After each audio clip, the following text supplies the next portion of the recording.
terlalu malam. Kita langsung mulai aja ya. Sebelum mulai, mari kita berdoa. Semoga pertemuan hari ini berjalan dengan lancar dan bermanfaat buat UM kalian. Berdoa mulai.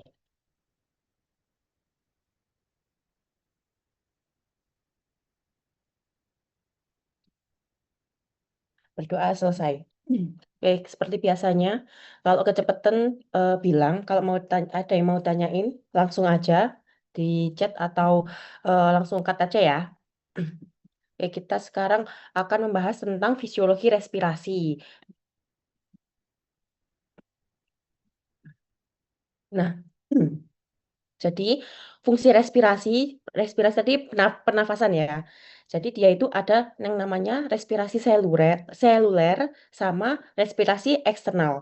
Kalau yang respirasi seluler berarti kan sel antara antar sel gitu kan. Berarti dia itu terjadi proses metabolik. Nah, proses metabolik itu berarti kan kayak pembuatan energi gitu kan, metabolisme di dalam sel yang membutuhkan O2 dan menghasilkan CO2 tentunya. Buat apa ya? Buat pembentukan ATP atau eh, dia untuk bernafasnya sel, terus dia membuat energi dalam tubuh. Nah, itu membutuhkan O2. Nah, respirasi seluler, seluler itu dia berperannya di situ. Terus ada juga respirasi eksternal. Kalau respirasi eksternal ini dia terdapat pertukaran O2 dan CO2 antara lingkungan eksternal dan sel yang ada di tubuh. Berarti ada hubungannya sama lingkungan eksternal, gitu ya. Kalau yang respirasi eksternal ada hubungannya sama lingkungan eksternal. Satu, yang namanya ventilasi. Nah, kalau ventilasi jelas. Kalau biasanya di rumah terdapat ventilasi rumah seperti jendela. Nah, berarti kan udara di luar sama di dalam. Sama kayak kita. Jadi, kalau ada ventilasi, dia berarti pertukaran gas antara atmosfer dan alveolus. Baik inspirasi maupun ekspirasi. Jadi, pertukaran gasnya itu antara udara luar sama udara yang ada di dalam tubuh. Satunya yaitu ada difusi. Kalau difusi ini pertukaran gas di alveolus dan kapiler pulmonar. Tadi ya apa? Ingat ya, kalau ada pulmo di situ pasti ada vena, ada arterit, ada juga limfonodi dan juga ya kapiler-kapilernya itu. Ya, kapiler-kapiler di apa alveolusnya nanti ya fungsinya untuk switch CO2 sama O2 dia untuk ditukar gitu. Terus ada juga transport O2 sama CO2. Nah, ini antara darah sama antara oleh darah antara paru-paru sama jaringannya gitu. Jaringannya apa? Ya seperti otot, terus jaringan-jaringan perifer yang lain atau tulang atau sel-sel tubuh seperti apa? Hepar, jantung itu kan tetap dia itu adalah suatu sel yang perlu untuk bekerja. Misalnya kayak otot berkontraksi, berarti kan dia tetap butuh oksigen buat apa? Dia bekerja gitu ya. Terus next adalah pertukaran. Nah, ini pertukaran gas antara sel jaringan dan kapiler yang ada di sistemik. Nah, nanti regulasi ini ada di belakang satu-satunya. Intinya kalau fungsi respirasi itu ada fungsi seluler sama fungsi respirasi eksternal. Kalau yang seluler antara sel dalam tubuh sama apa dia itu yang menghasilkan O2 sama CO2. Terus kalau yang respirasi eksternal berarti yang berhubungan sama sesuatu yang apa bukan dirinya sendiri seperti ventilasi, difusi antara alveolus dan kapiler pulmonal, terus transport O2 sama CO2 antara apa oleh darah antara paru-paru sama jaringan sama ada fungsi pertukaran yaitu pertukaran gas antara sel jaringan dan kapiler sistemik. Nah, ini fungsi non respiratoriknya. Nah, selain buat bernafas, jadi respirasi apa gunanya respirasi itu dia untuk meningkatkan aliran balik di vena yang pertama. Nah, nah, kok bisa dia meningkatkan aliran balik di vena? Karena saat bernafas, tekanan intratorakalnya ini apa dia akan saat inspirasi, tekanan intratorakal itu dia akan menurun, menurun daripada yang di luar atau tekanan atmosfer di udara ini. Jadi tekanan tekanan paru-paru kita supaya kita bisa bernafas itu tekanannya harus lebih rendah dari tekanan atmosfer. Sehingga vena ini bisa melewati rongga-rongga di dada. Nah, kan jadinya ada perbedaan tekanan tuh. Nah, sehingga perbedaan tekanan tadi bisa meningkatkan aliran dari vena, sehingga terjadilah respirasi. Gitu. Yang kedua ada mempertahankan asam dan basa. Nah, asam dan basa itu apa? Jadi tubuh kita itu bisa terjadi keadaan asam atau pH-nya dia turun di bawah kalau apa asam basa kan pH-pH-an kan kayak 1,7 7 sampai 14. Nah, kalau dia asam berarti kan antara apa pH-nya kan rendah 1 sampai 6, sekian. Nah, kalau basa berarti kan pH-nya tinggi. Jadi kalau dia terjadi peningkatan CO2, berarti CO2-nya itu di darah ini lebih banyak daripada oksigennya. Maka CO2 ini dia itu sifatnya asam. Ingat-ingat ya, CO2 ini sifatnya asam. Kalau dia asam, asam kan berhubungan sama apa molekul H+, sehingga karena dia asam, pH-nya kan otomatis turun kan, namanya asam. Asam turun. Nah, 1 sampai 6 sekian itu dia asam ya. Jadi pH-nya turun.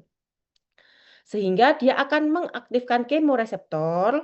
Nah, di kemoreseptor masih ingat ya kemarin yang kemoreseptor ada di apa di vena jugular sama arcus aorta itu. Nah, ada juga di batang otak itu dia akan meningkatkan laju dan juga dalamnya apa pernafasan.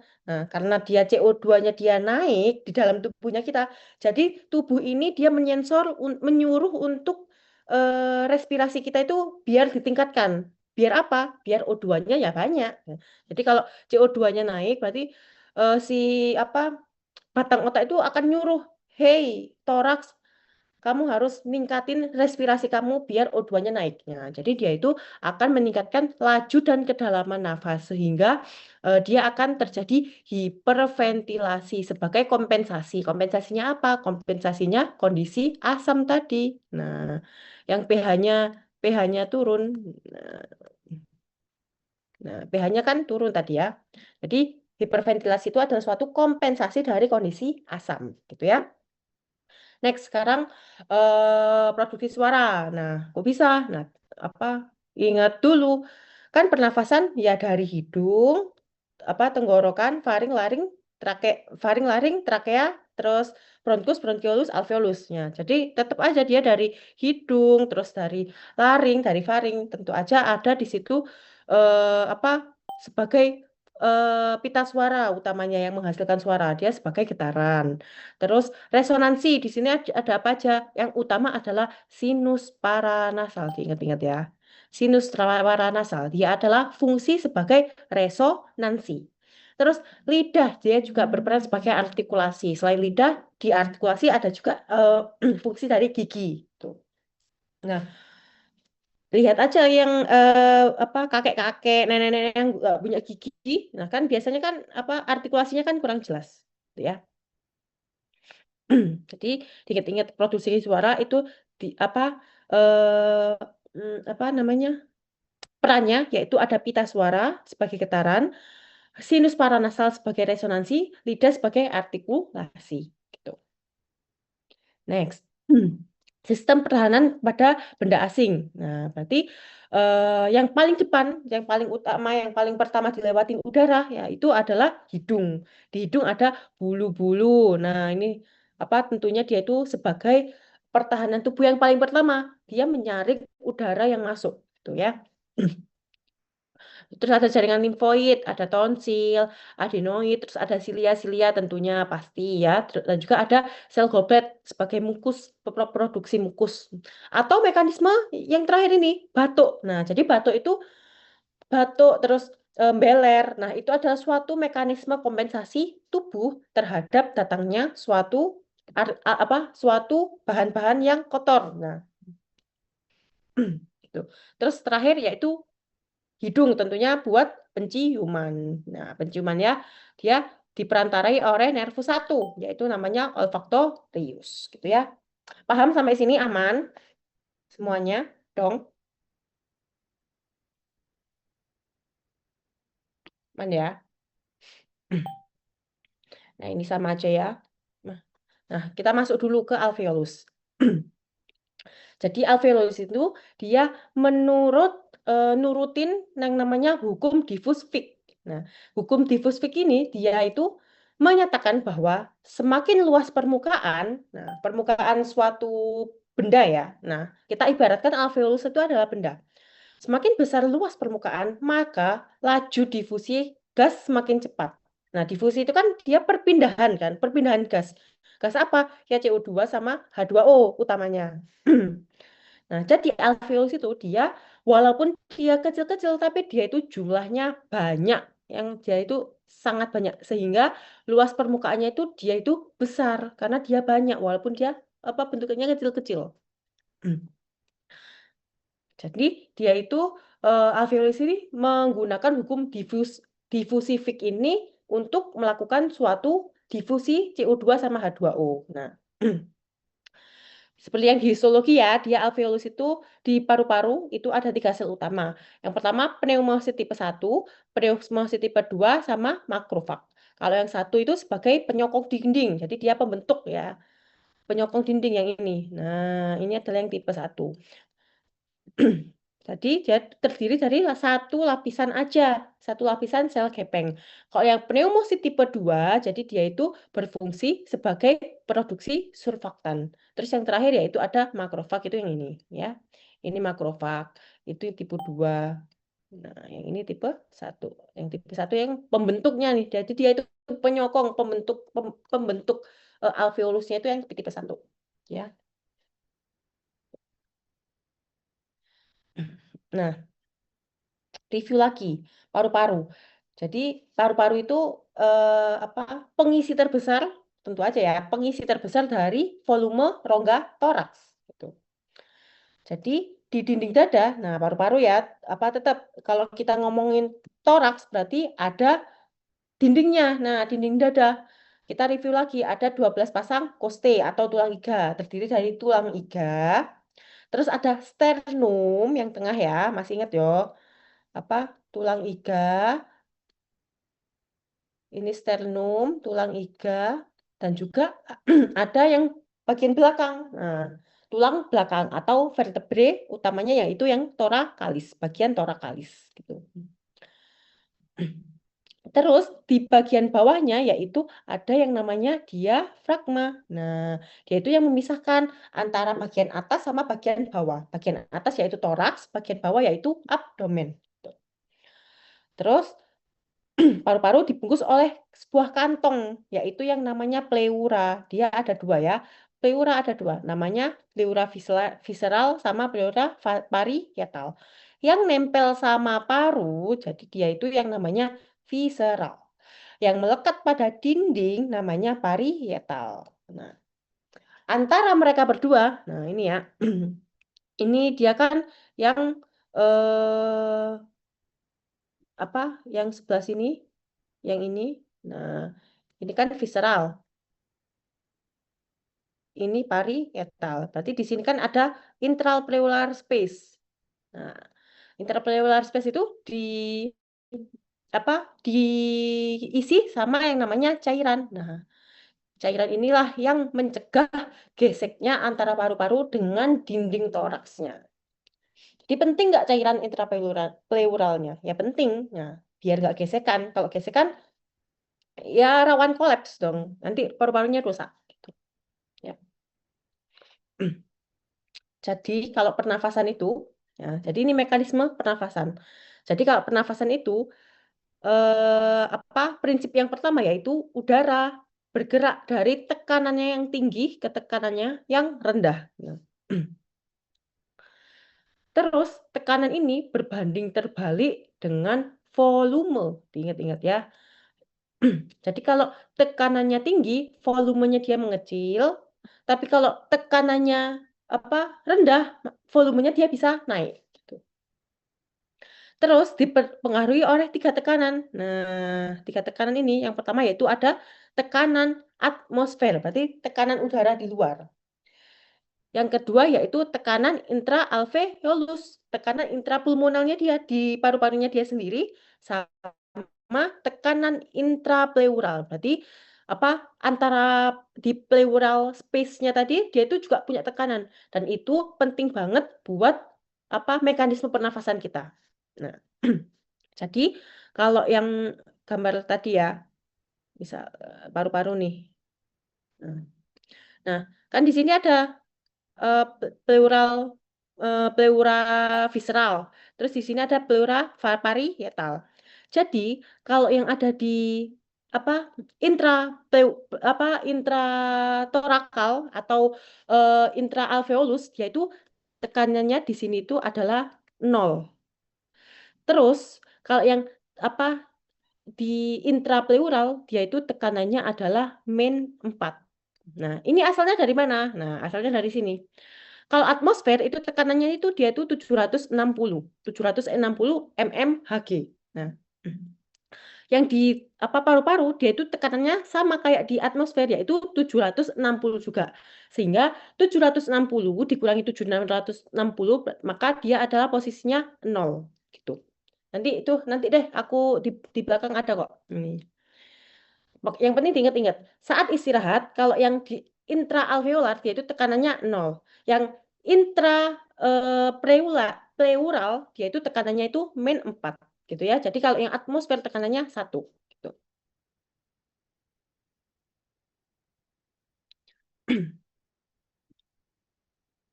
Terus kalau kita kita terjadi inspirasi, inspirasi berarti kan menarik nafas kan. Nah, kalau narik nafas itu yang berperan yaitu ada dua. Diingat-ingat ya, yang berperan ada dua. Satu, musculus intercostalis externa. Ya, ingat-ingat, musculus intercostalis externa, bukan yang interna, tapi yang eksterna. Tuh. Sama diafragma.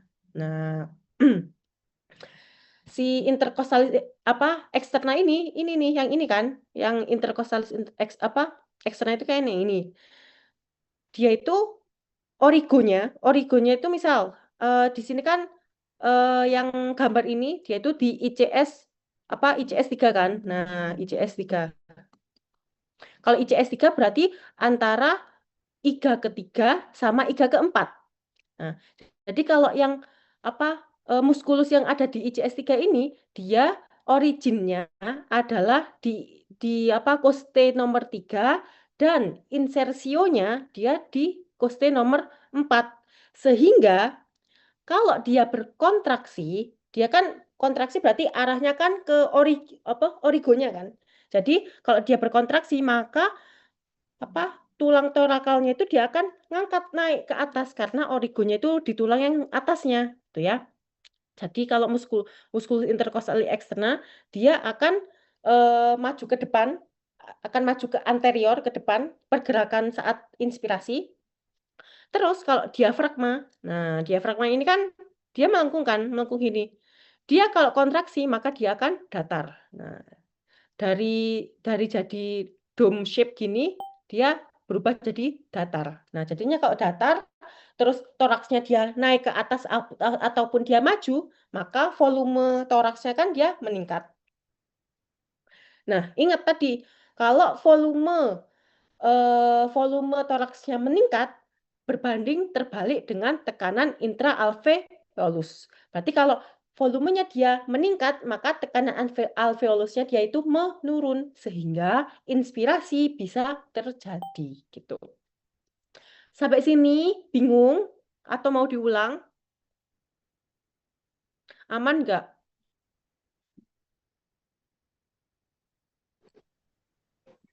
Aman kayaknya, Kak. Aman, Kak. Kalau bingung bilang ya. Next. Jadi ekspansi paru itu ya perkembangan paru, kembang kempisnya paru itu tidak disebabkan oleh pergerakan udara, melainkan sebaliknya. Jadi bukan udara yang mempengaruhi dia, tapi ya toraksnya sendiri itu yang ini yang berpengaruh gitu, yaitu tekanan intratorakalnya, terus kontraksi muskulusnya gitu. Terus ada otot inspirasi tambahan seperti musculus sternocleidomastoid yang sebelah sini. Ada musculus scalenus.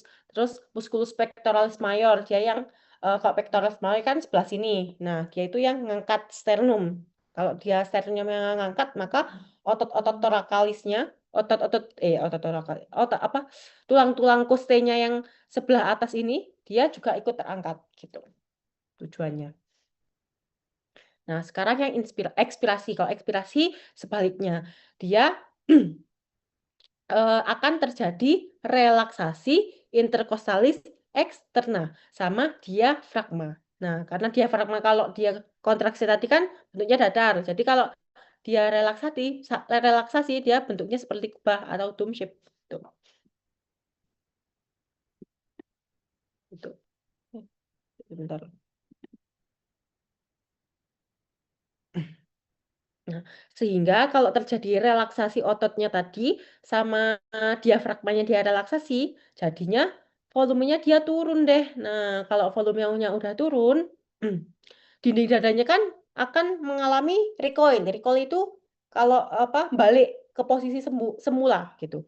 Dan akhirnya kecil kan jadinya volumenya turun, ya toraksnya jadi kecil sehingga tekanan intraalveolusnya dia akan meningkat, yaitu meningkat lebih lebih besar daripada atmosfer yaitu +1 gitu. Nah, tadi kan kalau atmosfer kan 760 mmHg. Nah, kalau dia posisi ekspirasi, dia +1 nih. Jadi 761, jadi 761 min 760 jadinya +1 gitu. Nah, normalnya dia itu ekspirasi itu merupakan proses pasif, bukan aktif ya. Kalau aktif kan dia inspirasi, dia itu aktif. Kalau yang ekspirasi dia itu pasif.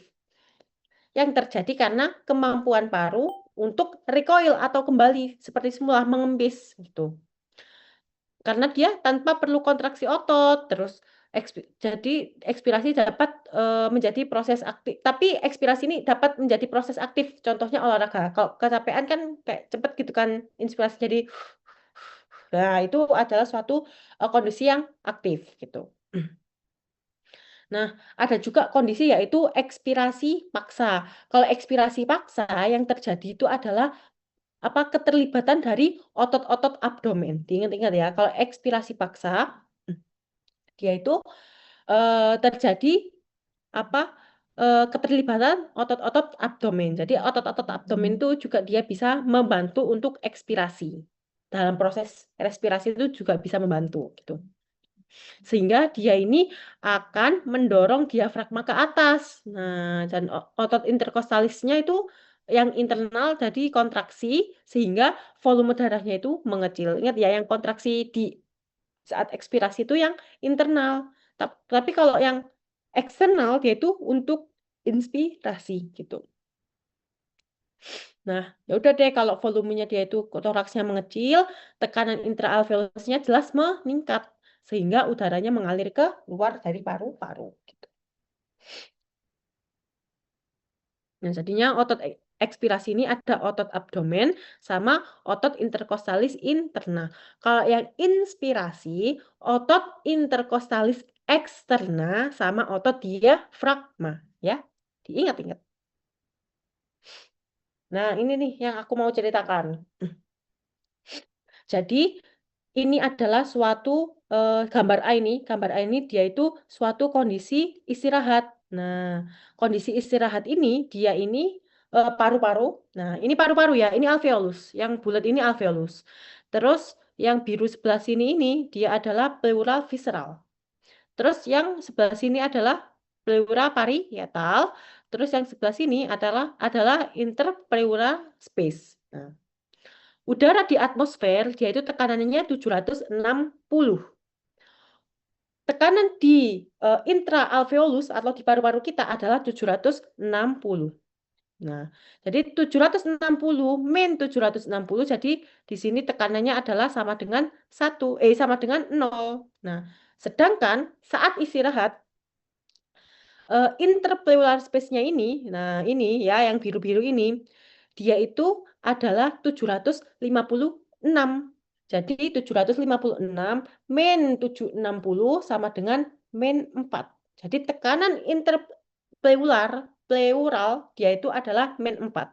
Kalau yang intraalveolar yaitu adalah 0 gitu. Nah, udah ya, ini dia adalah posisi rest atau istirahat. Nah, Saat terjadi inspirasi, nah, saat terjadi inspirasi, maka otot-ototnya kan tadi kontraksi ta.